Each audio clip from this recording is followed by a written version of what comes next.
उल्टा का उल्टा चश्मा। तो आज की विजेता है जेठालाल और दया। 1 मिनट मेहता साहब, 1 मिनट, ये सरासर चीटिंग है। हमारा जो गुजराती गरबा था ना वो सबसे बेस्ट था, इसलिए हमको इनाम मिला है। जय जय गरबी गुजरात। अरे आपसे तो अच्छा हमारा मराठी नृत्य था, क्यों माधवी? जय महाराष्ट्र।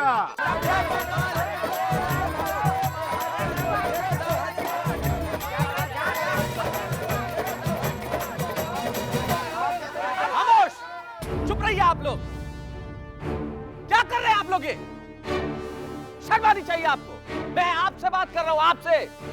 आपस में जो एक दूसरे से कटे हुए हैं, कभी धर्म के नाम पे, कभी प्रांत के नाम पे आपस में बटे हुए हैं। मुझे आप में कोई ईमान नजर नहीं आता, और क्षमा कीजिए, मुझे आप में कोई इंसान नजर नहीं आता। मुझे पंजाब नजर आता है, गुजरात नजर आता है, महाराष्ट्र नजर आता है, पर हिंदुस्तान नजर नहीं आता। आप जय महाराष्ट्र के नारे लगाएंगे, जय गुजरात के नारे लगाएंगे, लेकिन मुझे वो दिन बताइए जब आप इस तिरंगे के नीचे खड़े होकर जय हिंदुस्तान के नारे लगाएंगे। आप कब कहेंगे मिलके के हम उस देश के वासी हैं जिस देश में गंगा बहती है? अरे इन बच्चों से कुछ सीखिए।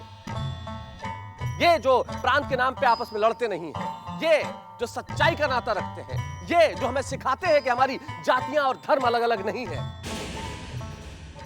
एक क्लास में एक टीचर आया, उसने हिंदुस्तान का नक्शा दिया बच्चों को और फाड़ दिया, और कहा कि जो बच्चा सबसे पहले इस नक्शे को मुझे जोड़ के देगा मैं उसे इनाम दूंगा। एक बच्चे ने 10 सेकंड में वो नक्शा जोड़ दिया। टीचर बहुत प्रसन्न हुआ कि आखिर तुमने ये किया कैसे? बच्चे ने कहा मैंने कुछ नहीं किया, मैंने हिंदुस्तान का नक्शा पलट दिया। उस नक्शे के पीछे एक आदमी बना हुआ था, मैं आदमी को जोड़ता चला गया, हिंदुस्तान अपने आप जुड़ता चला गया। जिस देश में आदमी को आदमी से जोड़ने की बात होनी चाहिए, आप उस देश में प्रांतवाद और जातिवाद के नाम पे तोड़ने की बात कर रहे हैं। अरे जब दीपक ही नहीं होगा तो कैसे जलती हुई बाती रहेगी? जब देश ही नहीं बचेगा तो ना प्रांत रहेगा ना जाति रहेगी। मैं क्या कहूं आप लोगों से, बस एक शायर की बात मुझे याद आती है जो कहना चाहता हूं कि टूटने और बिखरने का चलन मांग लिया, हमने हालात से शीशे का बदन मांग लिया। हम भी खड़े थे तकदीर के दरवाजे पे, लोग दौलत पे गिरे, हमने वतन मांग लिया। अब भी आप करेंगे ऐसी बातें? अब भी लगाएंगे ऐसे नारे?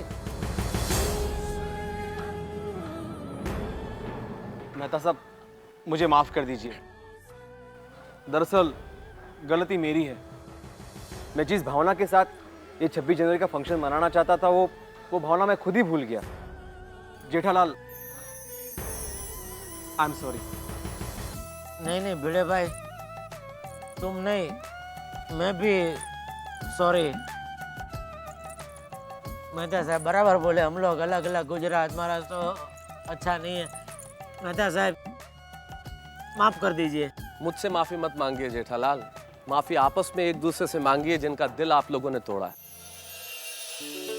ओ यारो, मैनू भी माफ कर दो, मेरे से भी गलती होगी।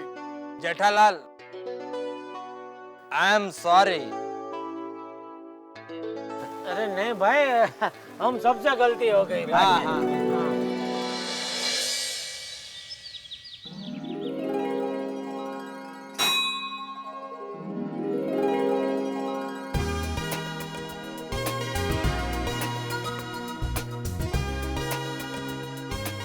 ओ मन्नू भाई, ओ सोड़ी, ओ भिड़े भरा, मन्नू भाई मोटर चली, पम पम पम। हिल पोरी हिला, हिल पोरी हिला। अरे मेहता जी, अरे वीर जवाना, मेहता साहब आप तो छुपे रुस्तम निकले। क्या गाना गाया उस दिन, मेरे आंख में तो आंसू आ गए। चलो इसी बहाने भिड़े को रुलाने में तो कामयाब हुआ। हिंदुस्तान बोले। गोकुलधाम सोसाइटी में भी ना मैं सोचता था सब कलहकार है, पर एक से एक कलाकार है। अरे वो तो है भाई। और कैसे हो सब लोग? अरे नमस्ते। नमस्ते, शुभ प्रभात। शुभ प्रभात। जेठालाल कहाँ जा रहे जी? बेटा कहाँ होगा, सोया होगा। भाई आप सब लोग दौड़ के सेहत बनाते हो और जेठा सोकर सेहत बनाता है। अरे अरे अरे अरे कुछ भी कहिए मेहता साहब, आदमी दिन भर कितना भी थका हुआ हो, सुबह उठकर व्यायाम करना शरीर के लिए अतिशय आवश्यक होता है। हाँ, आरोग्यम धन संपदा भाई, क्यों छोड़ी? मतलब अरे भाई हेल्थ इज वेल्थ। अरे ये बात जेठा को भी समझाओ। अरे उसके लिए तो वेल्थ हेल्थ है। चला मेरे भरा, चलो, चलो। जेठा को मुझे ही समझाना पड़ेगा। अरे टप्पू के पापा, अरे उठो उठो टप्पू के पापा, सुबह हो गई। तो क्या करूँ, गरबा करूँ? सुबह तो रोज होती है। ठीक है, सोते रहो, फिर गद्दे जैसा शरीर हो जाएगा ना तो आपको कवर चढ़ा के इसी पलंग पर बिछा दूंगी। क्या बक रही है दया? बोलने से पहले कुछ सोचा तो कर। सोचने बैठूंगी ना तो कभी बोल ही नहीं पाऊंगी। अरे अरे उठो उठो ना, ऐसे सोते रहने से पनौती आती है।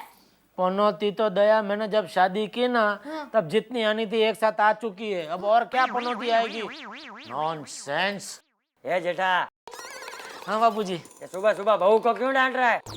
नहीं नहीं, वो तो हम खाली ऐसे ही बात कर रहे थे। बात करना बंद कर और कुछ कर।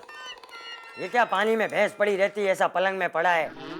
उठ और बाहर की दुनिया देख। बापूजी दुनिया देखने के लिए तो पासपोर्ट वीजा वो सब लगता है। या बाबू चाक, मेरा मजाक उड़ाता है? बहू मेरी छड़ी लाना तो। बापूजी छड़ी तो आपके हाथ में ही है, जल्दी उपयोग कीजिए ना। मारू मारू? नहीं नहीं।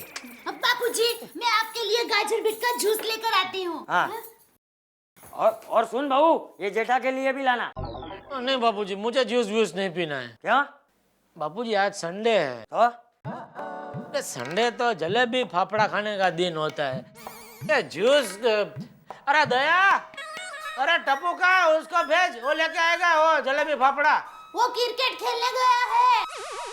ले देख, सब लोग सुबह सुबह कुछ ना कुछ कसरत करते हैं और तू एक नंबर का आलसी, अभी तक पलंग में पड़ा है।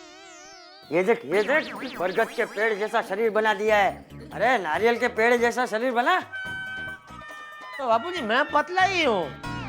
और वैसे भी बापूजी संडे के दिन अगर आप ये जलेबी फाफड़ा नहीं खाओ ना तो संडे संडे नहीं लगता है। ऐसे एक हाथ में फाफड़ा और एक हाथ में मिर्ची। जेठा, हाँ आपके लिए भी मंगाता हूँ। अरे मंगाता हूँ क्या, मैं ही लेकर आता हूँ, चलो।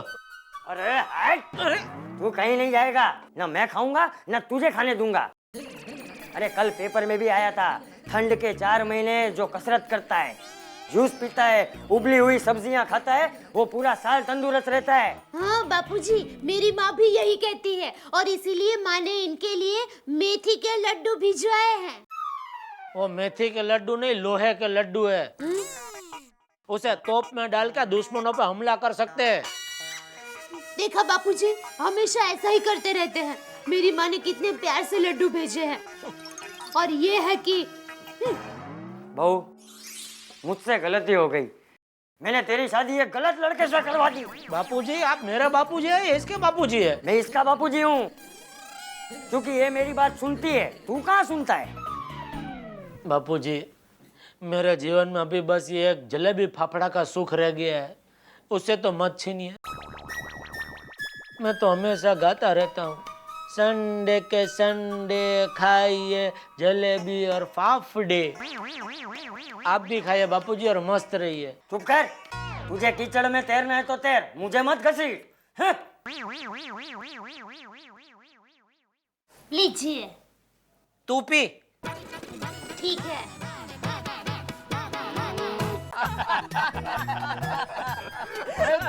जेठा भरा, सुबह सुबह कहाँ से आ रहे हो यार? अरे वो कैसा है बबीता जी? ओ जलेबी फाफड़ा लेना गया था। ओ क्या भीड़ रहती है, वो फेमस दुकान है ना वो जयंती भाई पीताम्बर की, बाप रे बाप। और रविवार की सुबह तो बहुत भीड़, वो काउंटर तक जाने की जगह नहीं मिलती। 3-4 लोगों को ऐसे कोनी मार के, 2-4 लोगों के ऐसे पैर के ऊपर पैर रख के आगे गया, तब जाके मिला ये। हाँ फाफड़ा मिल गया ना, हाँ हाँ, ये देखो। तो अभी पैर पर से पैर हटाओ। किसका? ओ सॉरी सॉरी बबीता जी। आओ चलो घर पे चलो, गरम गरम चाय के साथ जलेबी फाफड़ा उड़ाते हैं। नहीं नहीं जेठालाल, वो क्या है, हम वो फाफड़ा जलेबी नहीं खाता है। नहीं नहीं, आपका मालूम है आप नहीं खाते, इसलिए आपको नहीं बोल रहा हूँ। बबीता जी चलिए, एंजॉय। नो थैंक्स जेठा जी, एक्चुअली मैं ये सब ऑयली फूड नहीं खाती हूँ। ले क्यों? यू नो इससे फैट बहुत बढ़ता है। वो क्या होता है फैट? अरे वजन जेठालाल, वजन। साल में ठंड में ये जो 3-4 महीने होते हैं, इसमें तुम भी एक्सरसाइज कर लो, फिर पूरे साल खाओ ये फाफड़ा और जलेबी। ओ हाँ, मेरी रोशन ने भी मुझे कसम दे रखी है, अगर मैं रोज एक्सरसाइज नहीं करूंगा ना तो वो मैके चली जाएगी यार। तुम क्या हंस रहे हो जेठालाल? जरा अपना शरीर देखो, ऐसा लगता है कि ड्रम में जान आ गई है। तुम पैर के बल नहीं, पेट के बल चलते हो।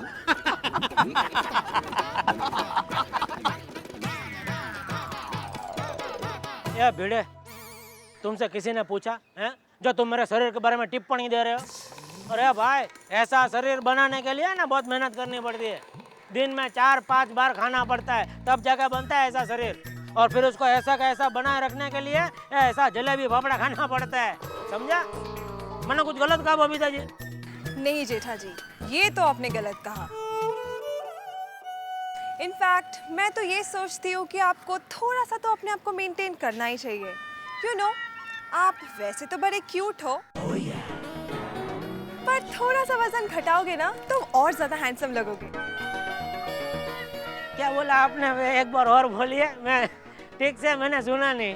मैंने ये कहा कि अगर आपने थोड़ा सा वेट लूज किया ना तो और भी ज्यादा हैंडसम लगोगे। सच? जी, इनफैक्ट मैं तो ये कहती हूँ कि कल से आप हमारे साथ जॉगिंग के लिए आ जाओ, मजा आएगा। हम रोज यहाँ पे सुबह 6:30 से 7 बजे तक जॉगिंग करते हैं। आप हमें ज्वाइन कर लो, एक साथ जॉगिंग करेंगे। साथ में जॉगिंग? जी ठीक है, तो मैं आ जाता हूँ कल 6:30 बजे। ओके। सुबह के लेकिन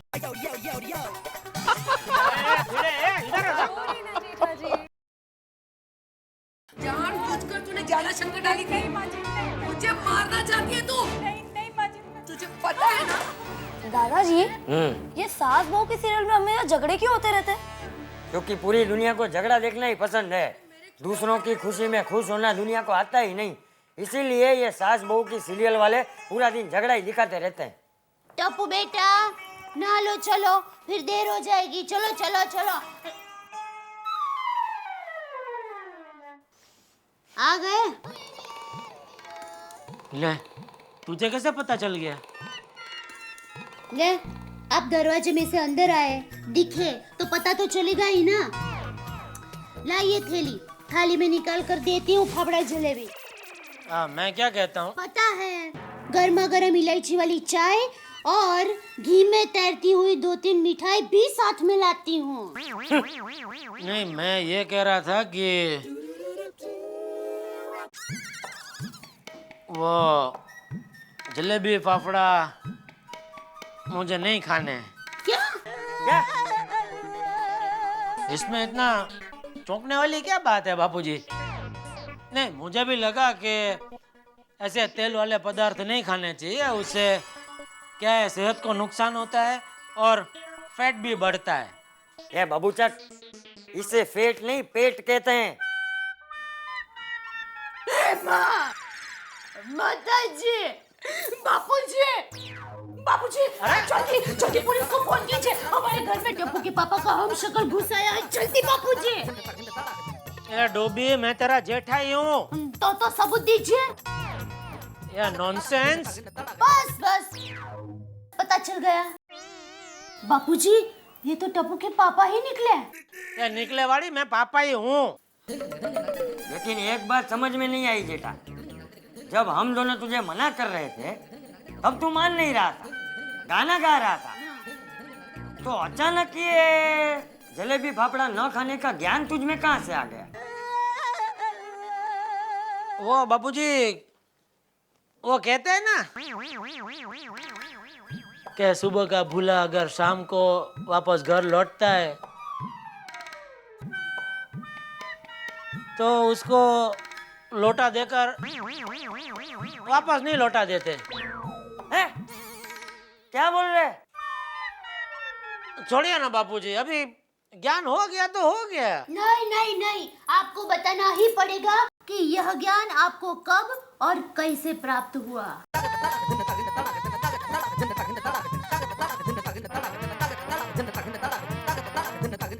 ओ बापूजी,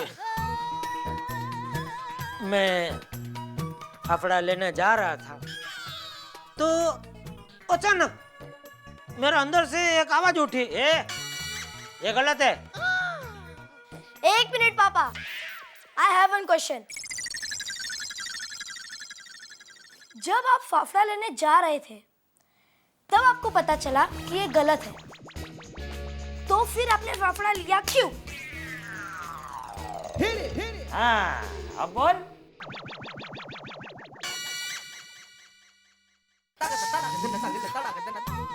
मैं वो फाफड़े वाले का रेगुलर कस्टमर हूँ, बराबर। हर संडे मैं उधर लेने जाता ही हूँ। अभी आज नहीं जाता तो उसको लगता मैं बीमार हूँ, तो मैंने सोचा कि अभी ले लेता हूँ। अभी मैंने खाया कि नहीं खाया वो कहाँ देखने आने वाला है, इसलिए मैंने बेटा फाफड़ा ले लिया। आई बात समझ में बेटा? समझ में आई बेटा? इसका मतलब ये है कि आप हर रविवार को फाफड़ा लेने जाएंगे, खरीदेंगे, लेकिन फाफड़ा खाएंगे नहीं, बराबर? बिल्कुल। और बापूजी, आज से मैंने तय किया है कि मैं जूस पीऊंगा, सिर्फ और सिर्फ सात्विक आहार खाऊंगा और हर रोज सुबह 6:30 से 7 जॉगिंग करूंगा। अच्छा, तो आज जो मेहता साहब घर पर खाना खाने के लिए आने वाले हैं, उनके लिए मैं ऊंधियू, पूरी, समोसा, बासुंदी, कचौरी बनाने वाली हूँ। हाँ, तो आप तो ये सब नहीं खाएंगे ना? नहीं नहीं, मैं आप वैसे तो बड़े क्यूट हो, पर थोड़ा सा वजन घटाओगे ना तो और ज्यादा हैंडसम लगोगे। हाँ। नहीं, आज से मैं ऐसी कोई चीज नहीं खाऊंगा दया, कोई चीज नहीं।